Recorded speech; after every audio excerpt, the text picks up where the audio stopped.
I'm going to have popcorn in my teeth the entire time. What's going on, ladies and gentlemen? I am joined today by the one and only Kristian Harloff. It's good to be here with you, Greg. I'm excited to be here. Oh, my God. It's the second thing we are filming today. It's true. This will be the first one, though, right? This will be the first one that goes up. Yeah. We just watched Howard the Duck. It's a Lucasfilm day for us. That's what it is. Nice. It's a Lucasfilm day. I like how you did that. Whenever Kristian comes back to LA, we normally just hang out. Yeah. We don't ever film stuff together. No. And now all we're doing is filming stuff together. That was it. Literally. We spent the most time together today. It's because we're filming everything. But yeah, I think that's what we said we both liked is we normally could get food together or we'll have a drink or just, bullshit. Yeah. But work needed to be done. Definitely. Yeah. Well, today, since you're here, I was like, I want to talk some Star Wars because I have had thoughts about Star Wars.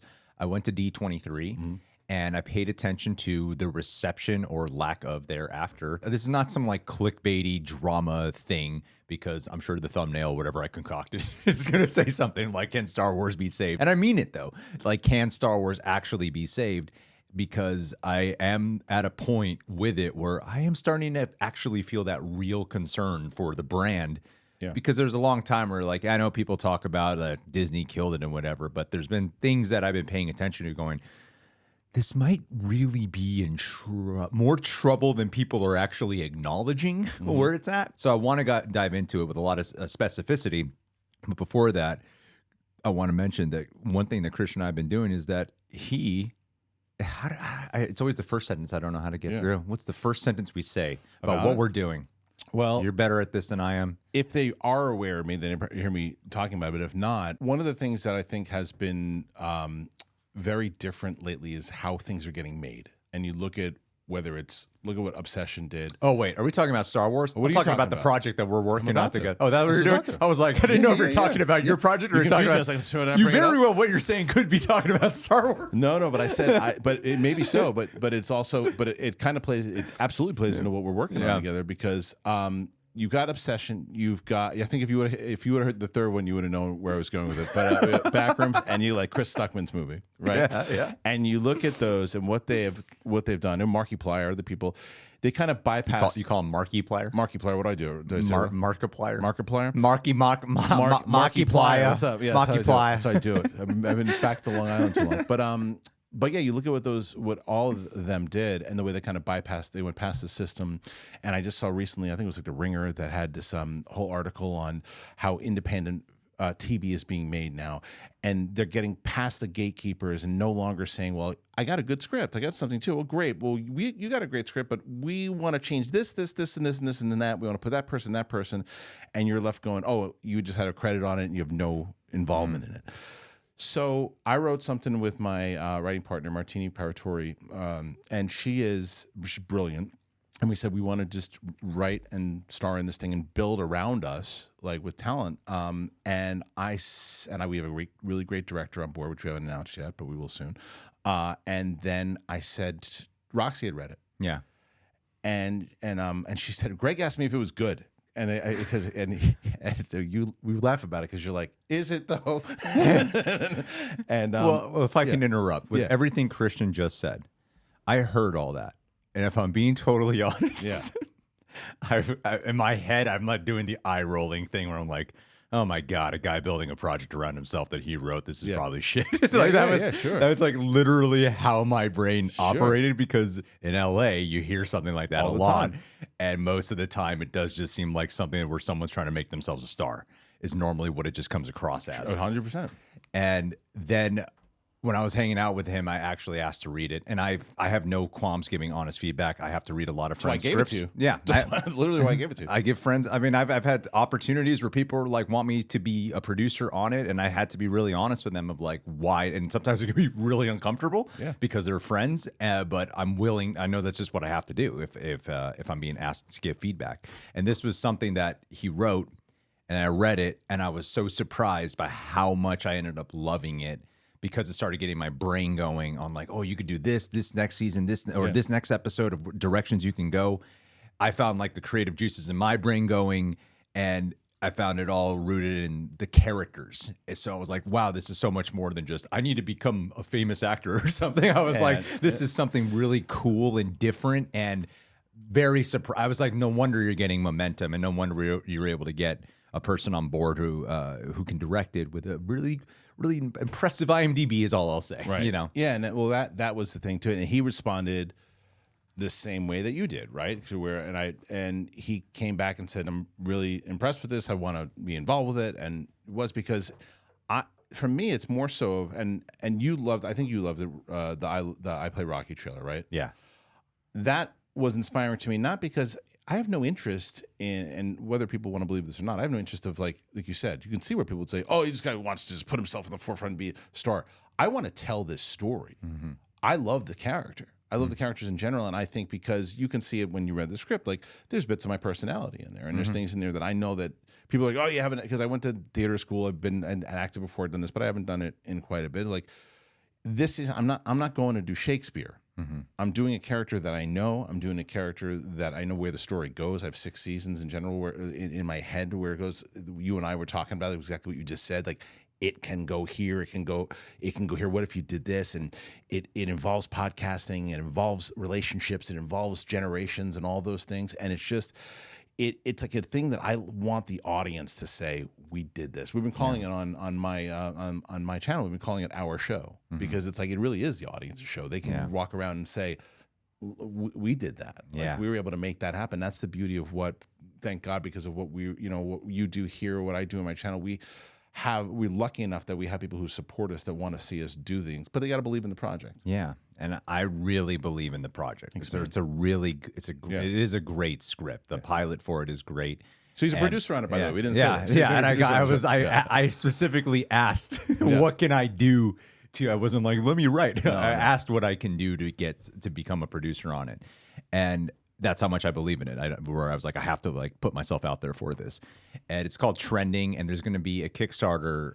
It's not now, but it should be coming out soon. Yeah. So so the way that works, thanks for bringing that up. Is that and it's a process. I'm learning about Kickstarter too. I didn't know anything about it. Like, and you have to, first thing you have to do is you have to apply, right? And so then once they approve you, then you have to go through the pre thing, which is like 30 days. So at this time, we're like right around the corner to getting approved. So if calculations are correct, it should be anywhere between like right at mid-September until mid-October is where it's usually runs for 30 days. Okay, cool. So maybe it goes to like, September 20th until October 20th, but it's going to be in that range. Cool. So yeah, guys, keep a lookout for that. Thank you. And you'll hear us probably talk a little bit more about it closer to the date. Now, that only took like 10 minutes. Yeah. That's what people showed up for. That's why they clicked on the video. Right. Yeah. So they can be like, I want to hear about the project they're working on. Yeah. So as we transition back into Star Wars and creativity, I have like some minor talking points here, some minor ones. But where this stemmed from is that D23 happened. And it got me thinking about a D23 that occurred a couple of years ago. That was when they first announced Hayden Christensen coming back, the Obi-Wan Kenobi show. Oh, yeah. Ahsoka, and D23 was dominated that year by Star Wars news. It was super exciting. I don't know when this was, obviously a few years ago when they announced all that. And then at D23, after the Marvel panel, which I feel like was a mistake. They should have done Star Wars before. After the Marvel panel, they play the Ahsoka Season 2 trailer. Hayden Christensen's there. They play it. They just move on. Ryan Gosling and Sean Levy play the Starfighter trailer, which is good. It's a good trailer. Yeah. But then they just move on. And then there's no hype following this. And it made me flash back to when they first announced Ahsoka, to when Hayden, like it used to be a big deal that Hayden Christensen is back. Okay. And now it's just a thing that we have been conditioned to be like normalized and used to. And it does not feel special anymore. And that's a big problem. I mean, look at Mandalorian failing at the it failed. It massively underperformed at the box office. And some people might push back, being like, well, Star Wars, they pushed out too much content. And that's the word you call it, content now. Now it's Star Wars is content now. And they pushed out too much of it. And it was all on television. But what really struck me was that the thought that I had was, oh, but the movies now are rare. They're rare movies. So they shouldn't have a failure at the box office when movies are rare. Yeah. And then they're announcing an Ahsoka season 2, which really does seem just catered to people who are really invested in the TV shows and the core base, but it's not going to reach past that. And Starfighter, that looks good. And it looks so much better than I actually thought for Sean Levy directing it, because I like Sean Levy's movies more than most people, I feel. I like Sean Levy's movies, yeah. I think they're really enjoyable, but the last thing I expected to be like, wow, this looks actually really cool. We didn't really get a taste of like the story in it, but there's some like cool visual, aerial direction with the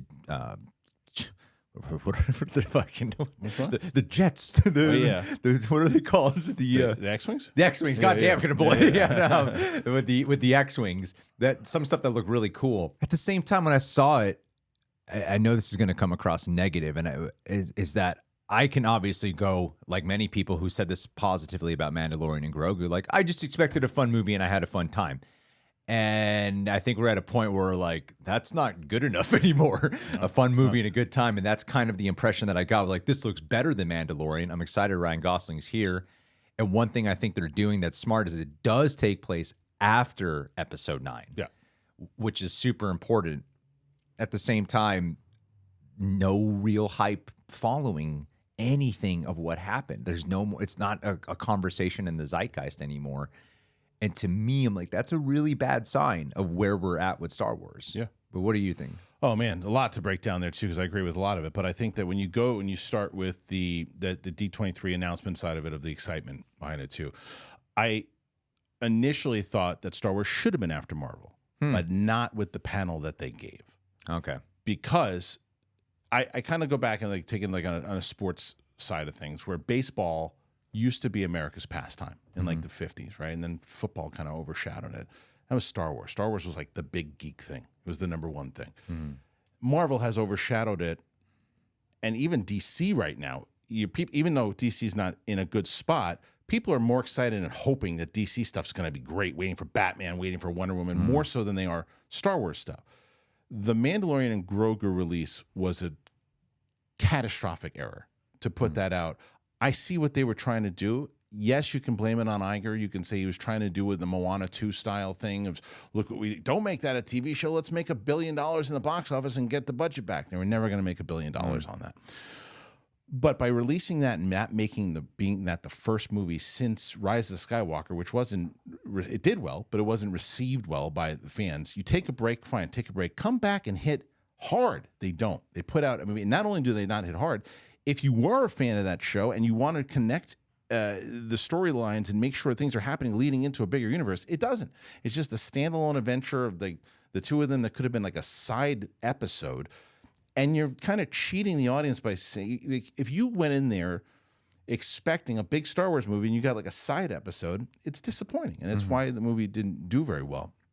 Now, for the announcement at D23, what I thought they should have done, first of all, they should have released Starfighter to the public to get the hype going. I think that they didn't because they didn't want it to overshadow Ahsoka, which is ridiculous. And I feel like that might be a Filoni call. Maybe it wasn't. The other side is what I heard is they didn't want to get lost in the shuffle because of Doomsday and the other stuff that they're promoting. But then why show it at all? You know, but they should have shown that trailer. Ahsoka, you're 100% right. It is absolutely for the TV audience and the Rebels audience, the Clone Wars audience. And that might not be a bad thing if that's where Star Wars TV lies, but it's not your saving grace. If you put Starfighter out and it does well, what they should have ended with is the announcement. What is Kinberg's trilogy? Is it, 10, 11, and 12? Because if so, well, then that might get hype going for Starfighter because you're like, oh, will that then lead us into this new time period? Because there's no hype around it, as you said. And the other side of it is, too, they still stand by this philosophy. And people will say it in the comments, and I couldn't disagree more, that, well, Star Wars always been for kids. When you go back to episode 4, when it came out in theaters, it wasn't just kids that were seeing it. I mean, I had interviewed Clancy Brown at one time. I guess he was like 19, 20 years old. He went, lined up, went by himself. The reason why that movie was the biggest movie of all time is because everyone saw it. And it spoke to everyone, not just kids. They definitely geared the prequel, at least the first two, a little bit more towards the kids. But that generation grew up with Star Wars. these Generation Z, Alpha and Generation whatever that what was it? I can't even remember. Z, X, X-Wing. Y, whatever. X-Wing. Yeah. They are not Star Wars fans. You grew up with the prequels, right? Yeah, but Right. I've seen the movies prior. No, I know. Yeah, But when you were growing up, I'm a 90s kid. Yeah, right? Yeah. I was the original trilogy. So as kids, we have those memories, and I think that they should start making movies. And I know people go, "Oh, they roll their eyes," like you said. When it comes to like what Andor did well was character driven, take itself kind of serious, and you don't have to make it as political as Andor, but take it more serious and maybe gear it a little older now, and maybe that's what Starfighter's doing. Well, you mentioned Andor, and that was something that I did want to address because I know that people will probably come in and be like, they still have done some good stuff like Andor and Andor season 2. It's great. Great. It was amazing. I think it's one of the best things Star Wars ever done. I love the hell out of it. The thing though is, and this probably will ruffle some feathers because I know there's a lot of the passionate people with the TV shows. The TV shows will never be as important or consequential to the audience experience as the movies. Totally. No matter how good the TV shows are. Yeah. And you couldn't make Andor as a movie. Yeah. And then when it comes, so I think like the closest we got was in the Marvel realm when WandaVision was coming out and Loki. That was the one time where it's like, oh, this might change TV connected experiences. But then because the movies didn't really seem to give a shit about really connecting it or didn't want people to feel pressured, even though I know Marvel just said, like, you should watch Loki and lead up to Doomsday, it still feels like you probably don't really need to. They'll probably just explain what's going on. Right. And Star Wars, I think, has a similar problem with that, is that it doesn't really feel like we need to keep up with the TV shows ultimately. It's never going to be as much of a culturally important event as a film will be. And they did kind of just pump out so much television, some of it okay. A lot of it, like I think Ahsoka's biggest problem, I mean, the quality of the show is very mixed in my opinion. Yeah, agreed. But who it tended to was definitely the animated show fans. And if you only tend to the core base, you're never really going to be the cultural juggernaut that you once were. No, not and that's why I said if your goal is to then just cater to those fans in television and that's your plan, well, then so be it, right? Like, and it's a perfect example. So on my channel, you know, Sam, who watches these things with me, she had never seen Star Wars before, and I did a very different path. I actually started her with Andor season 1 and 2, then we landed to Rogue One, episode 4, 5, cool. Jumped back into the prequels. Watched the Patterson cut of Obi-Wan, and then went into Return of the Jedi, and then the Mandalorian season 1 and 2, which we haven't done 3 yet. But the reason I bring that up is because we watched season 2, and when Ahsoka shows up, I had to tell her, like, oh, that was Anakin's Padawan. And people are like, well, why didn't you show her Clone Wars and Rebels? Because you shouldn't have to. Yeah. I was showing her from a mainstream audience perspective, not a hardcore Star Wars fans who just ingest all of it. She doesn't. Yeah. So and they're like, well, I said that's more of a Filoni problem, unless that's who you're catering to. But the movies don't need those shows. If that's going to be your universe and it's for hardcore fans, and that's actually really good, then good on them. But in order to get them back to that spot, they have to make really good movies. And from what I hear, Kinberg, who is just writing the new trilogy and not directing them, he's a big fan of Andor. Yeah. And, you know, he had involvement in Logan and everything too. You can involve and make character-driven, really new characters that people respond to into a new trilogy, you have a shot. If Starfighter does not succeed, though, I really think that Lucasfilm or Disney should consider selling Lucasfilm. I think it's going to be in massive trouble if Starfighter does not agreed. succeed. There's a lot of conditioning that's happened with Star Wars where it's not about the one thing that Marvel has kept consistent, which is smart on them, is they keep doing things that continue, things that are the future. Yeah. That's why I emphasize the Starfighter. An important step they did was have it take place after Episode 9. And you keep talking about the new trilogy that Kinberg's writing, potentially. Yes. And there's been so much of the Star Wars experience that is just stuff that happens in between the movies. Yeah. And that there's always a thing that slightly, no matter how engaging it is, it can slightly undercut the stakes. 100%. Like with Ahsoka, there's all that emphasis on Thrawn, But at the end of the day, it's like, well, we know he's not going to win. We know he's not going to rule the Empire. Right. And someone might come back and go, well, when did the bad guys ever truly win? I'm like, that's not the point. The point is we already know what's supposed to happen after this stuff. Yeah. So it's not that when that can pop into the back of the mind, it does diminish the stakes of what we're experiencing. Someone would jump back and say, well, what about the prequels? You knew Anakin was going to go bad. Yeah, but you wanted to see it. You wanted to see how the turn happened. And a prequel's job is to make you go, oh, I know what's going to happen, but I don't want it to. Right. Like X-Men First Class, like, oh, Xavier and Magneto get along, but I don't want to see them like become enemies. I want, like, because I love their chemistry. The whole job is to make you to make you like wish against that. And they want you to sit there and go, oh, that's how it happened. Yeah. Right. And they want you to feel that. And then so the thing is, and just to bring it back to, I just have to harken back on the fact that Mandalorian and Grogu being the first release hurts, because if Starfighter would have been the first release, if it's really good, since Rise of Skywalker, that excitement starts to build more, because you don't have people going, well, the last thing they put out in the theater, because regardless of if it was a television thing or not, it is still the lowest performing Star Wars movie. I think that and Solo together. I think under Solo, but it's a stat. It's a blemish. Well, here's the thing: everything I've heard about Starfighter, and when I saw with Starfighter, story-based wise, it doesn't seem like it's really going to do anything that different. Right. Some people are going, oh, wolf and cub type thing. Well, beyond that, just like the actual movie itself.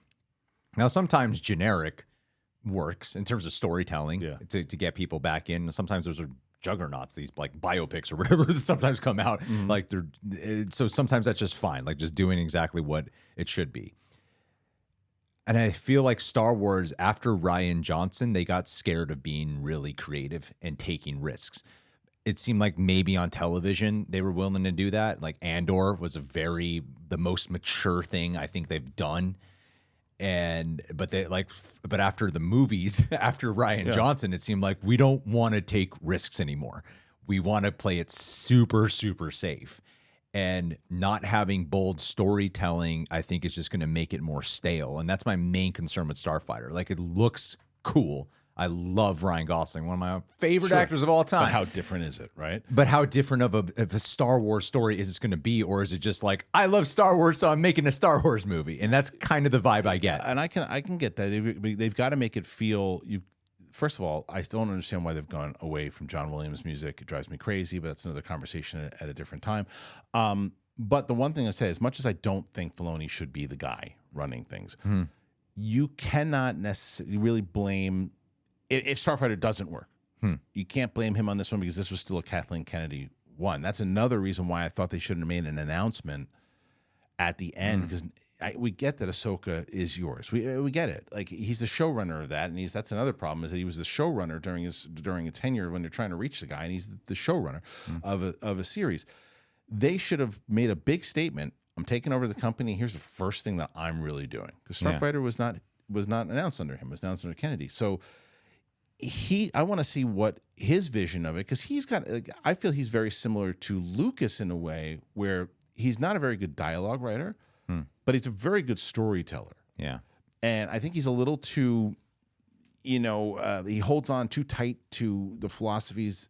Some of the philosophies George Lucas had, you got to follow, because he's the father of all this stuff. But there's other things that I think he refuses to let go. And I think that could hurt in the long run, but we don't know yet, because we don't know what he's doing outside of TV stuff. So to compare to Marvel right now, where Spider-Man Brand New Day is out, $2 billion movie, there is a lot of hype and talk about Avengers Doomsday. So Marvel has created the conversation again. When Ghost Rider was announced, I was creating a lot of conversation. X-Men. So what I think Marvel has accomplished right now is being culturally relevant in the space. When do you feel like the last time Star Wars felt that way? When Luke appeared in The Mandalorian Season 2. I'd probably say that too. It's not even like my favorite season of television, but I would probably say that too. Yeah. And it's not a coincidence what you just said. How did Marvel start to get themselves back? Spider-Man, one of the most popular IP comic book characters of all time, if not the most popular. They're bringing back Downey. They're bringing back Evans. They're getting hype back for some of their people that really helped get them to the forefront. Now, I don't necessarily think that means bring back Luke. Yeah. Bring back. I mean, I still say, and people push back on this too. I think if you're going to do a Star Wars series, if you do what Star Wars should do in television, I think, is instead of doing 2, 3, 4 seasons of spinoffs of animated shows, do like miniseries or movies. The $180 million you put in Mandalorian Grogu, make a cool like Old Republic movie. If you don't think it's going to do well in the theater, put it on Disney Plus and see how like a spin-off movie does. Or I always thought like Darth Vader like should have, you know, if you had one like Darth Vader like 6-part series for right after, you know, when he's purging the Jedi and everything too and going through it. Well, we had those movies. No, we didn't. We never had those movies. We had the movies of him turning into Vader, but we never saw the internal battle of him still battling the fact, is Anakin still in there, and just the pure evil of going in. But that's TV stuff. Movie stuff needs to establish new characters in order to get what Marvel has. And what Marvel's doing, they do it with old characters. Star Wars has to start to establish some of the old into the new. Yeah, lightsabers. Don't bring back the crawl. Do the John Williams Force theme. Those things. You don't. When you see a James Bond movie, you have a new James Bond. You never get rid of the theme. Yeah, you got to still hold that. It still feels like Star Wars. You try to go too new with stuff, and you lose the audience. But you still have to create new characters and new people for us to get behind. Well, I think filmmaker vision can still be an applicable thing. That's why I specifically brought up Rian Johnson. Yeah, because James Bond, how they bounced back after a couple of Pierce Brosnan ones were not well received and they rebooted it, was they got a filmmaker vision. And I think that's why people are also excited for this new era, because we got Denis Villeneuve behind it, because you know it's going to be a vision behind it. And we need something that has a vision that can feel consequential to it all. And that's probably the word I would apply for the TV shows, is that they just never feel as consequential, and they never will feel as consequential to the experience of it. Like I loved Maul Shadow Lord. Like I did too. So, like none of this is about the quality of some of these shows. Yeah. There's some of these shows are amazing that they're still producing, and some of them are kind of whatever. But yeah, at the end of the day, I think they've kind of made Star Wars feel like streaming content now. Right. And that's why you've got to start to build new characters as far as movies. But to go back in the Rian Johnson part of it. Oh, I guess I'll ask really quick. Yeah. Do you feel like they should probably just halt like shows and everything for a while? Like let people really forget about Star Wars? Not if they're going with that kind of plan that you mentioned, where they're just going to go after that audience that watches the animated shows and everything too, and they're making it just for them, and it's just some content, because it's not going to hurt the brand as much if people aren't even aware of it. Some of my friends don't even know what Ahsoka is. Yeah. Like they don't even know what that is. Now, but if they're just making it for the hardcore fans, if you're not trying to get that to be the thing that gets you back in the forefront, I don't think that hurts. It's the movies that you start putting out more stuff like Mandalorian and Grogu in the theater, that's going to destroy the brand. But go back to the Rian Johnson part of it, I think that the problem with those movies is the difference with what Marvel has. Marvel clearly right now has like a plan. Yeah. They're going to take these Avengers movies, lead into Black Panther, lead into the X-Men. That's their future. You know it. They've made that clear. Star Wars, when they put those things out, Force Awakens is coming back and the big three are coming back. Well, what's the plan? We have a plan. The treatment that George Lucas wrote, he's got the whole thing. We're going to follow that? No. Oh, well, what are we going to have? Well, we got JJ. He's doing the first one. And the second guy who's doing the movie is going to follow his vision? Nah, he's doing his own thing. But it's going to be really creative and cool. Great. Well, what are we going to tie it all together? Yep. Colin Trevorrow is going to come in. And he's actually got a whole thing. He's going to tie it all together. Oh, we don't like him anymore. He's gone. Well, they still going to tie it together? Nah, JJ hated the old one. And there was no plan. Yeah. The plan just fell, and the audience can smell it. Like, it's like, wait a minute, that doesn't make any sense. That doesn't make any sense. And there's no plan. So you can be creative all day long, but if it doesn't have a plan and the characters aren't moving, who cares if you're being creative? Well, I think we also get past anything that just feels like, oh, another version of like, you know, First Order or something like that. Gotta like, get that. Because that's how like everything just feels like that of same kind of good guy versus same kind of bad guy, and eventually you'll see a lightsaber pop up in here and something, and that's the part where they have to have an evolution in some way. That's right. That's what I was saying. Like you got to have new stuff. Yeah. With familiar stuff. Yeah. Because you got to still feel like it's Star Wars, but you got to have like Like you can't, like they were trying to go away from lightsabers and everything for so long. It's like you can still have lightsabers in there, and you can have. I really don't understand why you could dive into the Old Republic and make that like just the scene in the trailer of what was going on in the Old Republic, but before the Rule of Two, of a army full of, imagine Game of Thrones style, an army full of Sith with sabers and an army full of Jedi kind of going after it in a little bit more of a darker tone. That trailer alone would get hype and excitement. So what Marvel has done really well is that I think they've made people feel like they have to be there again. Yes. Do you think Star Wars is capable of doing that? It really depends on the leadership, man. Right now, I just don't know if Filoni's got that in him. Personally, I hope Starfighter is great, and I hope the new trilogy is great, and then they'll have it in them. But as we were saying, if Starfighter fails, my hope is that somebody like an Apple or Amazon buys them. Now I know that's probably going to be almost near impossible because of the theme park side of it and all that stuff too. But I don't know right now with this leadership yet. But I think it's also too young in their regime the new regime to know. Yeah. I also feel like we're ending on a dour note. I feel like we've said though like ways where I want them to come back. To succeed. I want it to. I would love for Star Wars to succeed. I feel like it's much easier to make videos that are all about like why Star Wars is dog shit or something like that. But I'm like I don't even agree with that sentiment though. Any brand, not just Star Wars. I never agree when people say something is dead. Yeah. And I always bring up this example. Cobra Kai showed that Karate Kid wasn't dead. Yeah. You would have said back then, you're like, Karate Kid's dead. You can't make another Karate Kid movie. It's dead. And they said, well, no, you can, but you have to do it this way. That doesn't always work. It's almost like George Carlin always saying anything can be funny, but not everyone can make it funny, right?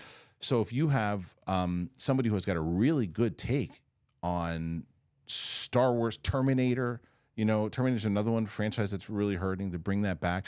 If you have the right take, I mean, look, Dune. Who thought Dune was going to be relevant again? And Denis, like you said, brings it back, and it's relevant again. So it's just a matter of creative take and how you're going to do it. So there is a way to bring it back because Star Wars is fucking cool. Yeah, like there's a lot of great elements and like the stuff, the games, and some of the lore, and even like you said, the Darth Maul stuff. I wasn't excited about that, but then I watched it because Sam Witwer truly understands the essence of character and everything too, and you could see it. And Filoni should get credit in that show too because he was the executive producer of it. But that's also why I think Filoni should be running animation. I think they should be doing more animated. I think it was another mistake. Why didn't they announce like an animated Indiana Jones series with the same guy who did the voice? Did you play the new Indiana Jones game? No, is that Troy Baker? Yes, is it Troy Baker? Yes, Troy Baker doing the voice of an Indiana Jones and animated. That's the animated series I want to see. Lucasfilm's so much more than just Star Wars, and you can't do another Indiana Jones movie right now, but an animated series in that vein with him and Baker doing it, that would have been fun. I was hoping they were going to announce that. Oh yeah, that's true. That's true. Yeah. Well, I really hope they can. I hope Starfighter does something to start to be the first step in this race to get back to feeling like a cultural event again. Yeah. But anyway, that's our thoughts on it, guys. Star Wars is fine. We hope. It's no Howard the Duck. It's no Howard the Duck, that's for sure. If they got Howard the Duck in there, you never know. You never know. They own it. But real quick, that's why I thought the Kylo Ren story sounded cool. Because that was like a Soderbergh vision. The actor behind it had a vision for what they wanted to do. It would advance the story forward, not just be like, let's explain the past with Kylo Ren. Like it would move it forward. That sounded really cool to me. Again. But it's the Soderbergh driver part of it that I think sounds cool. That sounds cool, but like he's dead. Sure. Yeah. It's like everyone comes back and it's like you decided. And first of all, I never thought he should be redeemed in the first place. They should have never redeemed him. They weren't going to do it. In the Trevorrow's version, they were just going to keep him evil. But like you said, they do.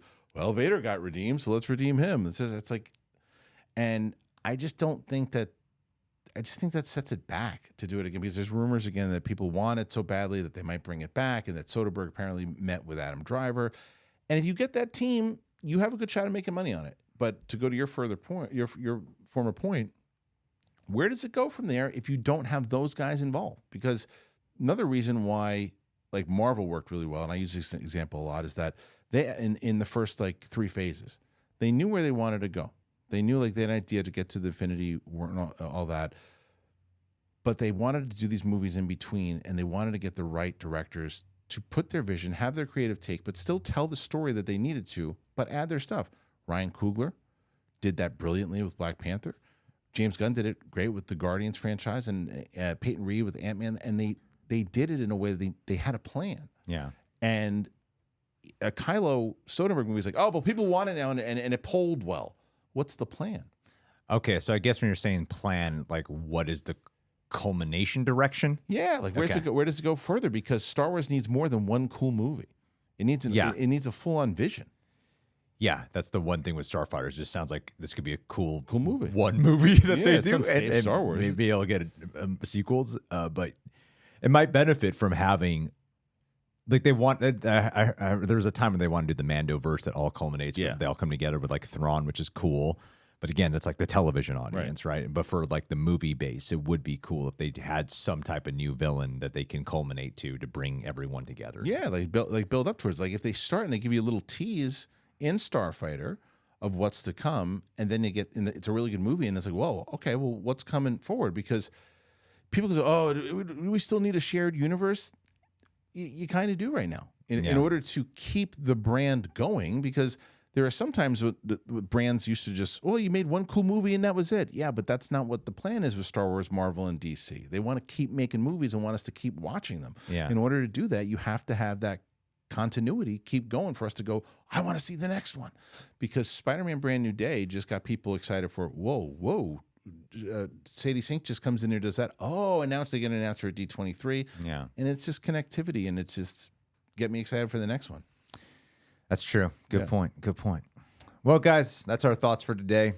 Thank you for joining in. Leave your thoughts in the comments below, and keep a lookout for that Kickstarter whenever it does come out. Trending. Yeah. Thanks, man. Trending. All right, Kristian, get out of here. Go home. I'm leaving. Go home. Go back to New York. Get out of here.